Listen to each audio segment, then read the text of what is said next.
বাম গণতান্ত্রিক জোটের সভা অন্তর্বর্তী সরকার ৫ মাসেও আইন শৃঙ্খলার উন্নতি ঘটাতে পারেনি। ২০২৫-এর ডিসেম্বরের মধ্যে নির্বাচন অনুষ্ঠানের জন্য রোডম্যাপ ঘোষণা করুন, বলছে খেলাফত মজলিস। জানাবো, বগুড়া ১ আসনে চূড়ান্ত জামায়াতের প্রার্থী, বিএনপির টিকিট পেতে তদবির দৌড়ঝাঁপ। এবং সর্বশেষ জানাবো, সংস্কার শেষে দ্রুত নির্বাচন দাবি ইমরান সালেহ প্রিন্সের। শুনছিলেন সংবাদ শিরোনাম, এবারে বিস্তারিত। বাম গণতান্ত্রিক জোটের সভা অন্তর্বর্তী সরকার ৫ মাসেও আইন শৃঙ্খলার উন্নতি ঘটাতে পারেনি। দেশের বর্তমান পরিস্থিতি নিয়ে শঙ্কা প্রকাশ করে বাম গণতান্ত্রিক জোটের নেতারা বলেছেন, অন্তর্বর্তী সরকার ৫ মাস পেরিয়ে গেলেও আইন শৃঙ্খলা পরিস্থিতির উন্নতি ঘটাতে পারেনি, দ্রব্যমূল্যের দামও কমাতে পারেনি, এমনকি সিন্ডিকেটের বিরুদ্ধে ব্যবস্থা নিতে পারেনি।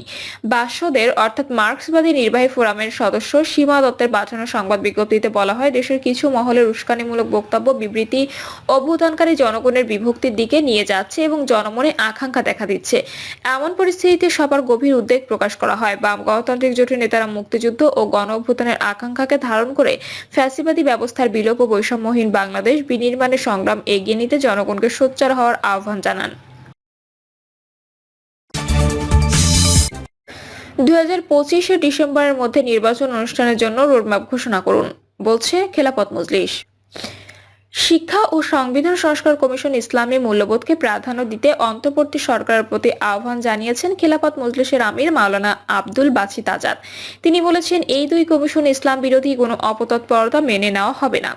মাওলানা আজাদ অন্তর্বর্তী সরকারের উদ্দেশ্যে বলেন, সংস্কারের সংশ্লিষ্ট অংশীজনদের মতামতকে প্রাধান্য দিন। যে সংস্কার কমিশনগুলো গঠন করা হয়েছে তার কার্যকারিতা আরও দৃশ্যমান করুন। ২০২৫-এর ডিসেম্বরের মধ্যে জাতীয় নির্বাচন অনুষ্ঠানের জন্য রোডম্যাপ ঘোষণা করুন। সংগঠনের আমির সরকারের উদ্দেশ্যে আরো বলেন, আগুন, সন্ত্রাস সহ সব নাশকতা রুখে দিতে রাষ্ট্রীয় ব্যবস্থাপনাগুলোর নিরাপত্তা জোরদার করুন। শেখ হাসিনাকে দেশে ফিরিয়ে এনে অবিলম্বে বিচারের কাঠগড়ায় দাঁড় করান। বিডিআর হত্যাকাণ্ড, শাপলা চত্বরে গণহত্যা সহ সব মানবতা বিরোধী অপরাধের বিচার ত্বরান্বিত করুন। দ্রব্যমূল্য ক্রয় ক্ষমতার মধ্যে আনতে উৎপাদন বৃদ্ধি ও বাজার তদারকি জোরদারের উদ্যোগ নিন। পাচার করা অর্থ ফিরিয়ে আনুন। টাকার অবমূল্যায়ন কমিয়ে আনুন। জামায়াত ইসলামীর আমির শফিকুর রহমান বলেন, বিগত ফ্যাসিস্ট সরকার হামলা মামলা দিয়ে হাজারো আলেমকে নির্যাতন চালিয়েছে, তাদের মানুষই মনে করেনি। বিডিআর বিদ্রোহের নামে ৫৭ জন চৌকাশী দেশপ্রেমিক সেনা কর্মকর্তাকে হত্যা করেছে, শাপলা চত্বরে আলেমদের হত্যা করেছে। সবাইকে এই ফ্যাসিস্টের বিরুদ্ধে স্বাধীনতার সার্বভৌমত্ব রক্ষায় ঐক্যবদ্ধ থাকতে হবে। বিগত পতিত আওয়ামী লীগের শাসনামলের কথা উল্লেখ করে বিএনপির স্থায়ী কমিটির সদস্য মির্জা আব্বাস বলেন, একটা দুঃসময় আমরা পার করেছি। বিগত ১৬ বছর আমাদের কেউ বাড়িতে ভালোভাবে ঘুমাতে পারেনি। হামলা মামলার শিকার হয়ে পালিয়ে বেড়াতে হয়েছে। আল্লাহ আমাদের সাহায্য করেছেন। তিনি বলেন, ভারত পতিত স্বৈরাচার হাসিনাকে আশ্রয় দিয়ে বাংলাদেশের জনগণের সঙ্গে তামাশা করছে। এক ঘরে আগুন লাগলে যেমন পাশের ঘরে নিরাপদ থাকে না, বাংলাদেশের কিছু হলে ভারতও নিরাপদ থাকবে না। মির্জা আব্বাস বলেন, জাতীয়তাবাদী ও ইসলামী শক্তি সমন্বয়ে আমরা জাতীয় সরকার গঠন করতে চাই। বৈষম্য দূর করে সবার জন্য সমান অধিকার নিশ্চিত করতে চাই। আওয়ামী লীগ মূলত ভারতের সরকার ছিল বলে মন্তব্য করেন চরমনাই পীর ও ইসলামী আন্দোলনের আমির সৈয়দ মোহাম্মদ রেজাউল করিম। তিনি বলেন, সে কারণে ভারতের স্বার্থ ছাড়া তার দ্বারা দেশের কোনো কল্যাণ হয়নি। তিনি দেশ রক্ষা ও ইসলাম প্রতিষ্ঠার জন্য সবাইকে ঐক্যবদ্ধ হওয়ার আহ্বান জানান। বগুড়া ১ আসনে চূড়ান্ত জামায়াতের প্রার্থী, বিএনপির টিকিট পেতে তদবির দৌড়ঝাঁপ। নির্বাচন কমিশন গঠন এবং আগামী সেপ্টেম্বরে তফসিল ঘোষণা হতে পারে, এমন খবরে বগুড়া ১ আসনে বিএনপি, জামায়াত সহ বিভিন্ন রাজনৈতিক দল ও স্বতন্ত্র প্রার্থীরা মাঠে নামতে শুরু করেছেন। জামায়াত ইসলামের প্রার্থী চূড়ান্ত হলেও বিএনপির কয়েকজন নেতা দলীয় মনোনয়ন পেতে তদবির ও দৌড়ঝাঁপ শুরু করেছেন। তবে তারা বলছেন, দল যাতে টিকিট দেবে তিনিই প্রতিদ্বন্দ্বিতা করবেন। বিএনপি তাদের হারানো আসনটি পুনরুদ্ধার করতে চায়। নির্বাচন সামনে রেখে স্থানীয় ইসলামী জলসা, ক্রিকেট টুর্নামেন্ট, শিক্ষা প্রতিষ্ঠানের বার্ষিক ক্রীড়া প্রতিযোগিতা সহ বিভিন্ন সামাজিক অনুষ্ঠানের সম্ভাব্য প্রার্থীদের সড়ক উপস্থিতি লক্ষ্য করা যাচ্ছে। জানা যায়, পূর্ব বগুড়ার বাঙালি ও যমুনা নদী ভাঙন কবলিত বগুড়া ১ আসনটি মূলত বিএনপি মনোনীত প্রার্থীরা বেশ কয়েকবার এই আসনে নির্বাচিত হন। পরবর্তী সময়ে আওয়ামী লীগ ক্ষমতায় এলে কেন্দ্রীয় আওয়ামী লীগের সাবেক সাংগঠনিক সম্পাদক আব্দুল মান্নান দুধফা নির্বাচিত হন। আব্দুল মান্নানের মৃত্যুর পর 2020 সালের 14 জুলাই উপনির্বাচনে তার স্ত্রী শাহাদারা মান্নান সংসদ সদস্য নির্বাচিত হন। তার নিকটতম প্রতিদ্বন্দ্বী ছিলেন স্বতন্ত্র প্রার্থী ইয়াসির রহমাতুল্লাহ ইমতাজ। বিএনপি প্রার্থী AK-M আহসানুল তৈয়াব জাকির শেষ পর্যন্ত নির্বাচন থেকে সরে যাওয়ার ঘোষণা দেন, তবে ব্যালটে তার ধানের শীষ প্রতীকে 664 ভোট পড়ে। শাহাদারা মান্নান 2024 সালের 7 জানুয়ারি দ্বাদশ জাতীয় সংসদ নির্বাচনে এ আসনে বিপুল ভোটে নির্বাচিত হয়েছিলেন। তার নিকটতম প্রতিদ্বন্দ্বী ছিলেন স্বতন্ত্র প্রার্থী মেধা গ্রুপের চেয়ারম্যান শাহজাদি আলম লিপি। আসন্ন ত্রয়োদশ জাতীয় সংসদ নির্বাচনে এ আসনে মূল প্রতিদ্বন্দ্বিতা হবে বিএনপি ও জামায়াতের প্রার্থীর মধ্যে।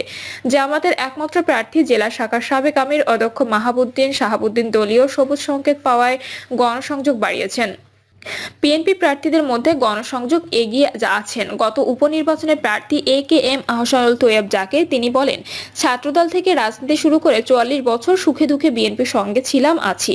দলীয় মনোনয়ন পেতে মাঠে কাজ করছি। ভোটারদের কাছে ব্যাপক সাড়াও পাচ্ছি। দল মনোনয়ন দিলে অবশ্যই প্রতিদ্বন্দ্বিতা করব। 2001 সালে নির্বাচনে বিজয়ী সাবেক সংসদ সদস্য কাজী রফিকুল ইসলাম জানান, তিনি মাঠে সক্রিয় রয়েছেন। দল মনোনয়ন দিলে ধানের শীষ প্রতীকে প্রতিদ্বন্দ্বিতা করবেন। এলাকায় গণসংযোগ করছেন। সারিয়াকান্দি উপজেলার সাবেক চেয়ারম্যান মাসুদুর রহমান হিরু ও কেন্দ্রীয় স্বেচ্ছাসেবক দলের নেতা তৌহিদুল ইসলাম টিটিও মনোনয়ন পাওয়ার ব্যাপারে আশাবাদী। অপর প্রার্থী মোশাররফ হোসেন চৌধুরীও মনোনয়ন চাইবেন। বিএনপির সম্ভাব্য প্রার্থীরা বলছেন, আওয়ামী লীগ 15 বছরে নিজেদের ভাগ্যের পরিবর্তন ছাড়া এলাকার নদী ভাঙন রোধ সহ অন্যান্য উন্নয়নে কোনো কাজ করেনি। দলের ভারপ্রাপ্ত চেয়ারম্যান তারেক রহমান সুযোগ দিলে এবং বিএনপি সরকার গঠন করতে পারলে তারা বগুড়াকে এগিয়ে নেবেন।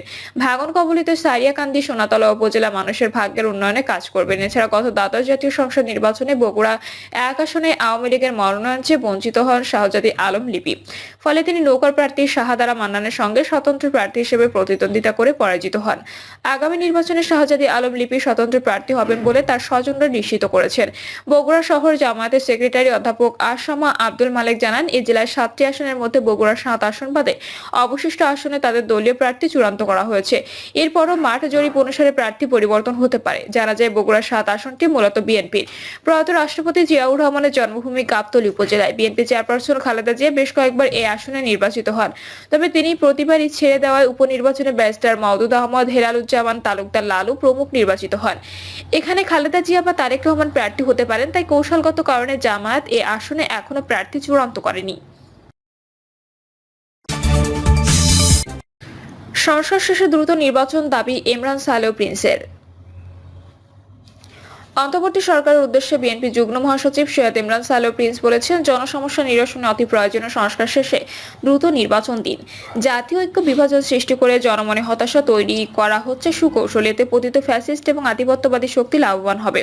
ভুলুণ্ঠিত হবে জুলাই বিপ্লবের আকাঙ্ক্ষা। ইমরান সালেহ প্রিন্স বলেন, ফ্যাসিবাদ পতনের পর জাতি যখন প্রয়োজনীয় সংস্কার শেষে গণতন্ত্র পুনরুদ্ধারে নির্বাচনের জন্য উদ্গ্রীব হয়ে আছে, তখন ফ্যাসিবাদ বিরোধী আন্দোলনের শক্তির মধ্যে বিভেদ, দ্বন্দ্ব ও সন্দেহ সৃষ্টি করা হচ্ছে। এতে জনগণ মনে করছে রাষ্ট্রীয় ক্ষমতা লোভে নির্বাচন ছাড়াই ক্ষমতাবান হওয়ার অভিপ্রায়ে আন্দোলনের একটি শক্তি হঠাৎ নিজেদের মতবাদ দেশবাসীর উপরে চাপিয়ে দিচ্ছে।